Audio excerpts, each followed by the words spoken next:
Leo Anzoleaga. How did I do? You did great, Casey. You did great. Most people, completely botch the last name, but it sounds like you have some sort of Latin in you. So this is perfect. Just a little Latin. Puerto Rican parents, mother and father, maiden name of Gonzalez.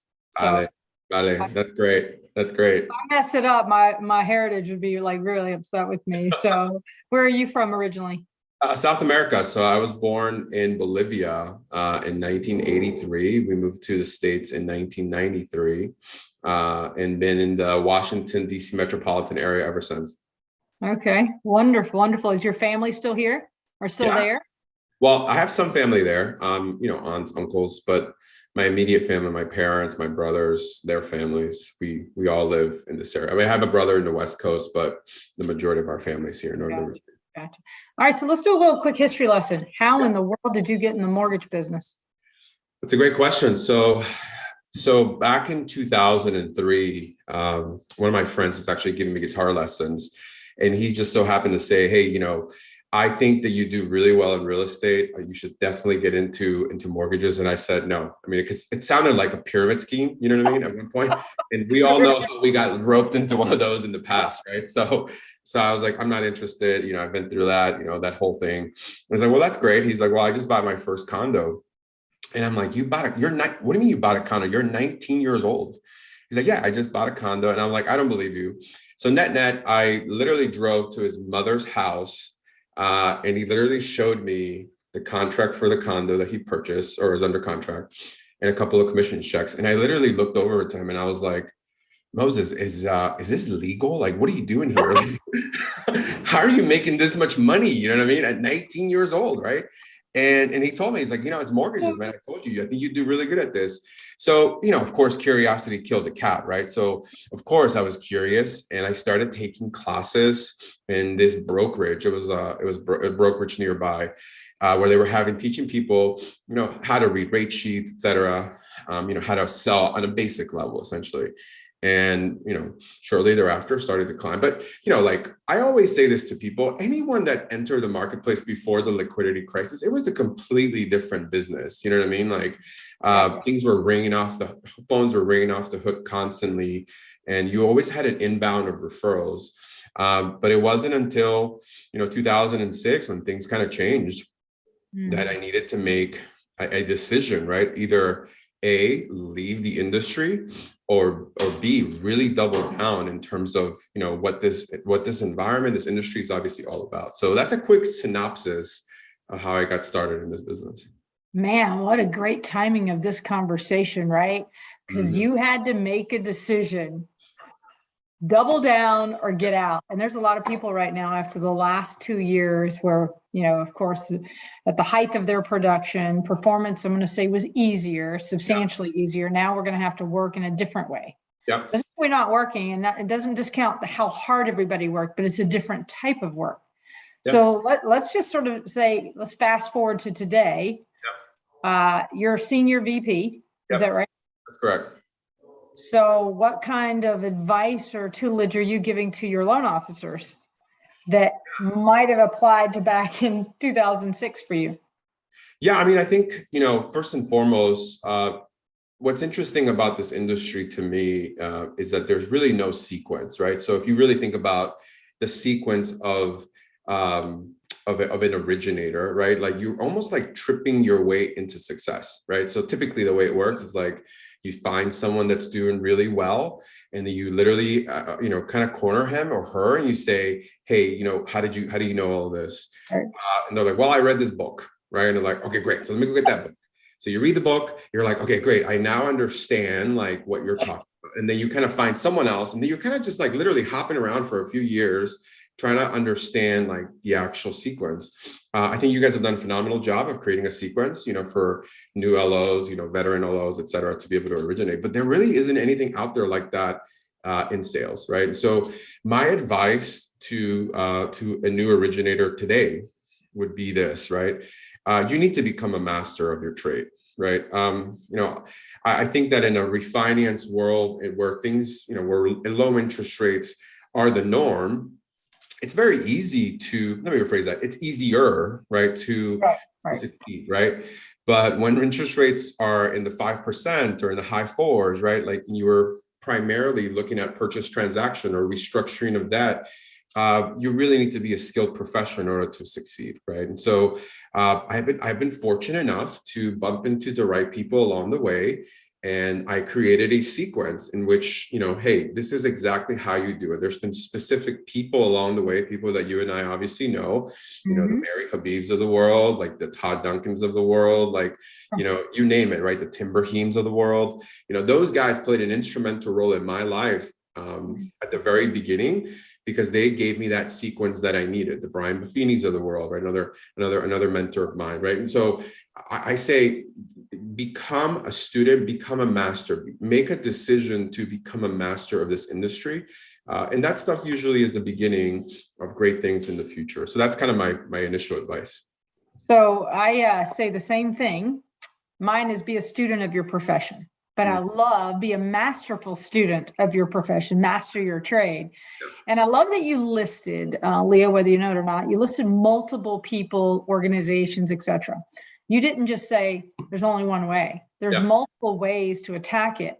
And if the industry at large, everybody listening in would go, how do I get to the next level?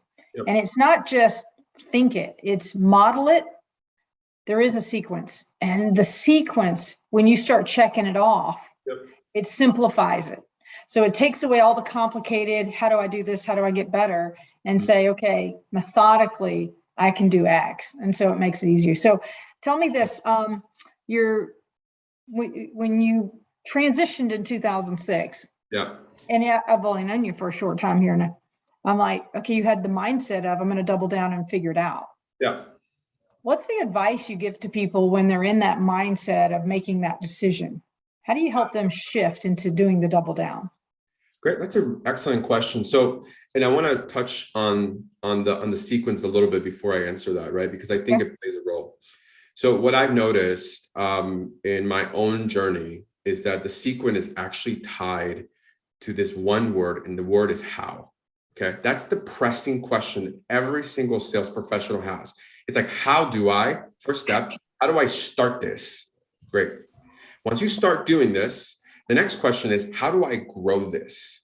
Right? I know what to do. How do I grow this? And the next sequence is, how do I execute on a very high level? Right? Execution is the third piece. And then the last piece is mindset, right? So to answer your question, it really boils down, at least for me, and the people I surround myself, to your mind. Like, what is the real reason why you want to do this, right? Like, I think about this quote from Mike Tyson where he says, everybody has a plan until they get punched in the face, right? Like, and it's so true. In this industry, we think that this job is just, quoting rates, and this job is just, giving like the best, cheapest price in this job, but it's not. It's really all about advice. And if you're going to give advice, a financial advice that's going to affect people's long-term view, you better become a master at this, right?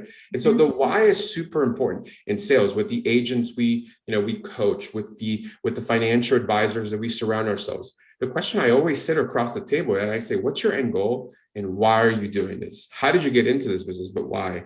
Because once you start to understand the why, as Simon Sinek says, right? It all starts with why, right? And so I would say to them, what's your why? Like, why do you want to do this? Because there's not enough money for you to like go through the progression of what it will take for you to be successful. It's a byproduct of your success, right? But not the sole reason why. So that's what I would say to them.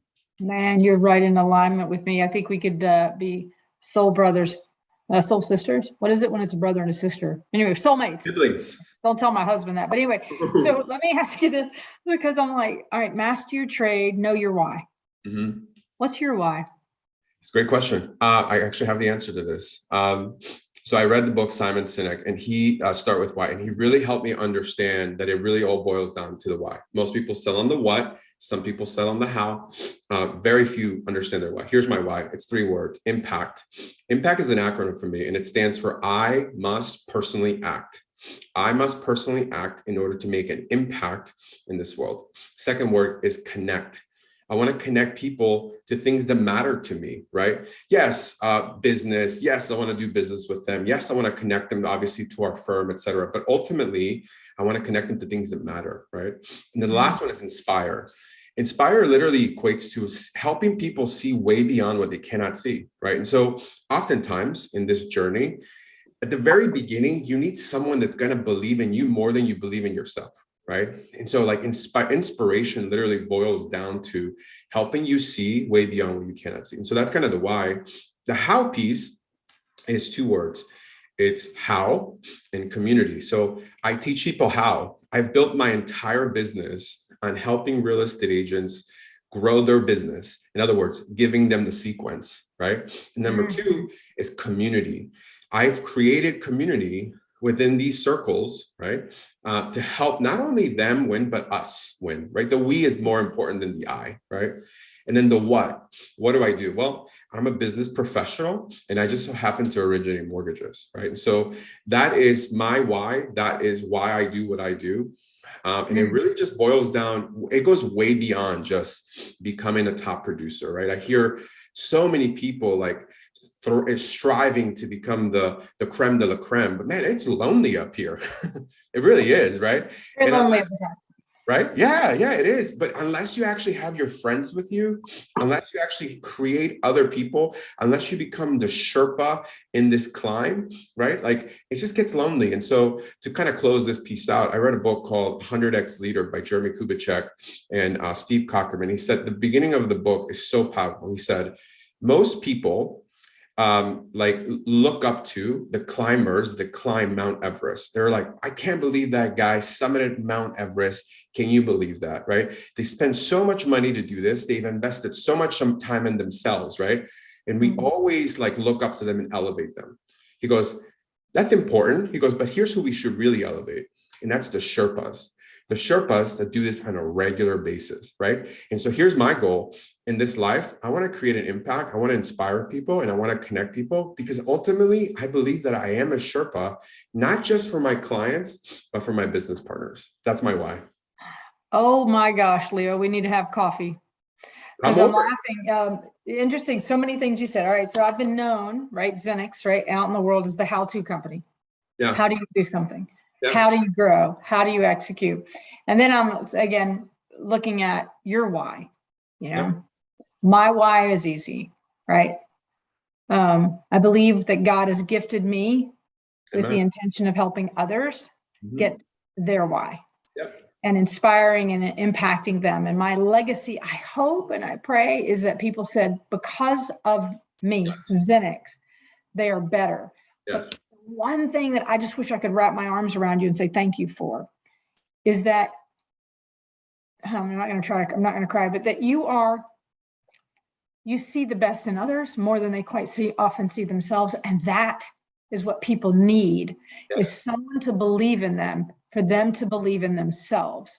Yes. And if we can all start with that vantage point of, I believe in you because I see greatness in you. Quite often people will look at me and like, no, I see it. It's a matter of time before you see it, feel it, and achieve it.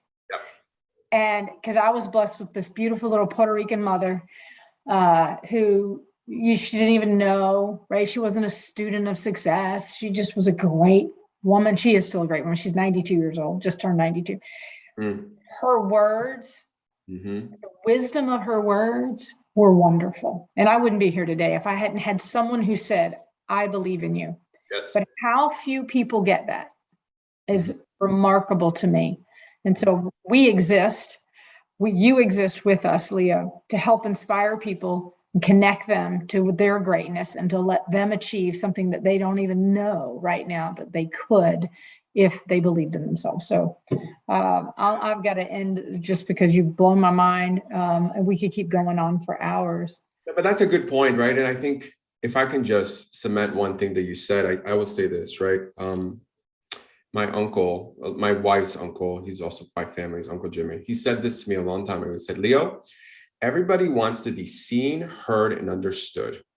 Like everybody wants to be seen, heard, and understood. And oftentimes in this entire environment, we're always looking at our ranking. Oh, wow, I need to fund this more, this much more volume so I can make it to the President's Club trip, right? Like, when in reality, it's about service. It's about serving others, right? There's a great scripture that says, do nothing out of selfish or empty conceit, but with humility of mind, consider those around you as more important than yourself, right? And the self part of this industry is the norm, right? Like, I mean, it is the norm. It's like, I mean, these are my colleagues, but they're my competition at the same time, right? Well, I don't want to share anything with them, right? I don't want to share anything with my other business partners because they might take one up on me.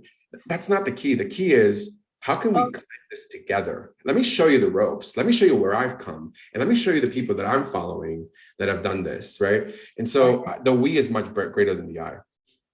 Okay, I'm going to have to share this. Well, we'll have to do it another time because you just said something that was me. 100% is that my competitors were my peers. Yep. I'm not sharing. I'm keeping it all to myself. And I had a moment, Leo. I had that moment where I was telling my boss, I'm not sharing it. And he made me do it. He said, it's not an option. And quote, he said, you're going to share it at the meeting on Friday. It was a 2-hour meeting, 7 a.m. And you're going to show all the loan officers what you're doing. I said, I won't do it. He goes, you will. I'm like, I'm not doing it. These are my secrets. And he said, Casey Gonzalez at the time, I'm Cunningham now, right? Mrs. C from Happy Days. He said, Casey Gonzalez, you're going to do it. I'm like, no, I won't. He goes, let me tell you why you're going to do it. Because you will never learn. You will never experience the gift of living until you get the gift of giving. Yep. You'll do this Friday morning. You're going to give it all away. And I did it, of course, gave it all away. And that was the beginning of my true journey of living, when I realized that I wasn't given all the gifts to keep, but to give away. And so I applaud you for you having way more wisdom than me already. I needed to be taught a lesson in order to live and to be where I am today. But without that lesson, I wouldn't be But there. isn't it about this one piece though? I was talking to Craig Strand about this a couple of months. You probably know who that is. Oh yeah. It's all about execution, right? And even if you gave it all away, even if you literally said, I'm going to give XINNIX for free for a year, like, people are not going to execute, right? And so, like, we're so afraid of sharing, and it's like, it's not the shiny object, it's the execution that matters, right? Like, that's what matters here. And unless they execute, like, you sharing, you're actually going to get more back, because they're going to say, I thought about this. You know what I mean? Yeah. Well, okay. So everybody that's listening in, the word execution, right? Execute. Does that mean kill?